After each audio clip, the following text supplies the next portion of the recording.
friends and family out here. I really am. And speaking of family, I have my big sister Linda out in the crowd. Where are you, Linda? Where are you? Raise your hand. Where's she at? Oh, there she is. Listen, I grew up in Show Beach, the youngest kid of 4. So I was the youngest with 3 older siblings, and I'm telling you, it was tough. Every time my parents left the house, it got ugly. Now listen, I have not confirmed this, but I'm quite certain at the tender age of 10, my sister was a CIA-trained torture specialist. And believe me, she practiced a lot. Every time my parents left the house, it was like Guantanamo Bay, Cuba. And I was the Al-Qaeda operative. One of her favorite moves was she'd sit on my chest, she'd take those bony knees and press my shoulders to the ground, and she would take her finger and she would drill on my forehead like he was trying to rescue Chilean miners. Stop! Every time my parents went out, I'd beg them not to go. They thought I missed them. Please, go. I got another older sister. Her name's Renee. Where are you, Renee? She's starting to scoot out the door right now. Growing up, Renee was the toughest kid in our neighborhood, boy or girl. She was all teeth, nails, and fist-o fury. I mean, you did not mess with her. She would beat me on a regular basis. I'd be walking down the street, crying my eyes out, scratched up, bit up, beat up. My friend would come over and say, "Hey, what happened, man? Your brother beat you up?" I'd be like, "No, my sister did." The thing about that is, ordinarily when you tell somebody your sister beat you up, it's like, sissy boy. Not in my neighborhood. They're like, "What? You mess with her? Are you crazy, man?" That woman is tough. So, the weird thing about life is all these years, I got old enough to finally take them. I was old enough to know better. It's not fair. So I've been dwelling all these years. How am I ever going to get them back? How can I possibly get them back?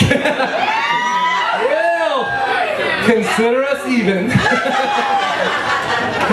Alright, so I do have friends and family here, so I thought, what a better time to make a very special announcement in me and Penny's life. And coming up in February 10th, me and Penny will be married 25 years. It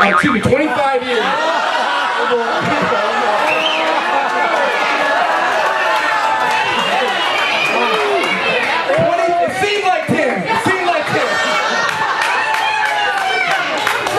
The weird thing about being married 25 years, and I'm not sure the connection, but somehow my hearing has been getting, less and less progressively over the last 10 years. I don't know I went to the doctor. I said, "Doctor, over the last 25 years, my hearing's been going." He said, "Well, have you been around any loud noises consistently over the last 25 years?" And I'm like, "I don't think so." I'm not sure what you mean. I'm not saying she has a loud voice, but that's a mighty powerful instrument she has there. I'm not kidding you. Tickling her at home, I got to be careful. I did one time. The cop showed up. I said, "What happened? The neighbors called?" "No, we were 5 blocks away. We heard the commotion." I love her to death. I would not change her.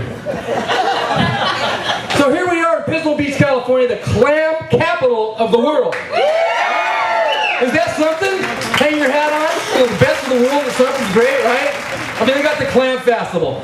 They got the clam chowder cook-off. They got the clam dig. They got the giant clams as you enter the city, right? Yeah. Here's a hint. When you do a clam dig and you're digging for fake clams, it might be time to let go. I mean, there aren't any more clams left. You guys all see in the City Hall, they got Billy the Clam Digger, he's got the cart, wherever the restaurants have them, and it's black and white, and he's got all those clams. You know where the clams are?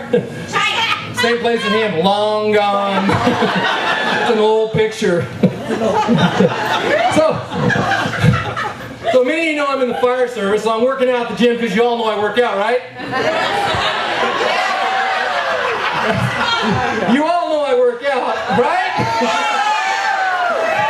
So I'm listening to the radio while I'm working out, and I find out that J-Lo has butt insurance. She's got insurance on her gluteus maximus. And I thought about that butt insurance. I thought, wait a minute.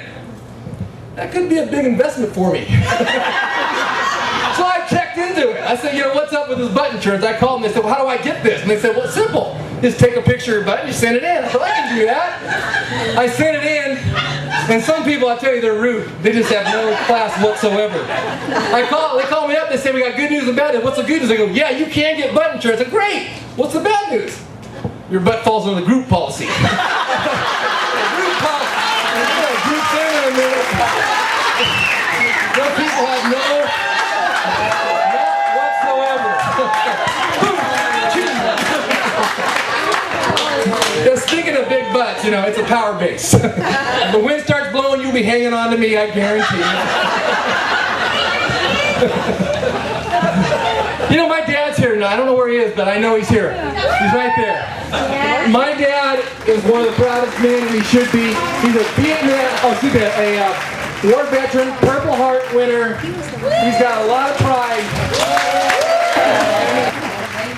Alright, so I used to run a female fire crew.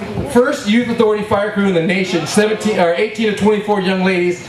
I'd be fighting fire and have them hook, line, order, 10 feet apart, 170 feet of incarcerated meanness. Walking that hill, me in the front in my yellow firefighting Nomex, and what do I hear? A chorus of Winnie the Pooh, Winnie. They turned me into Monty Python movie. I am not! Stop that! It's not me! Well, folks, we got the big election, not very political, but there is that Proposition 19, which is the legalization of marijuana. If you're anything like me, I have no idea. I am torn on this one. There's like two sides, and I can't figure it out. What am I going to do? Which way am I going to go? Indoor grow, outdoor grow? I can't figure it out. You got to figure these things out. The election's right on the corner. For Christ's sake. That's what I'm worried about. Alright folks, it's not very long and I'm not really a comedian, but this is for a great cause. Thank you so much for coming.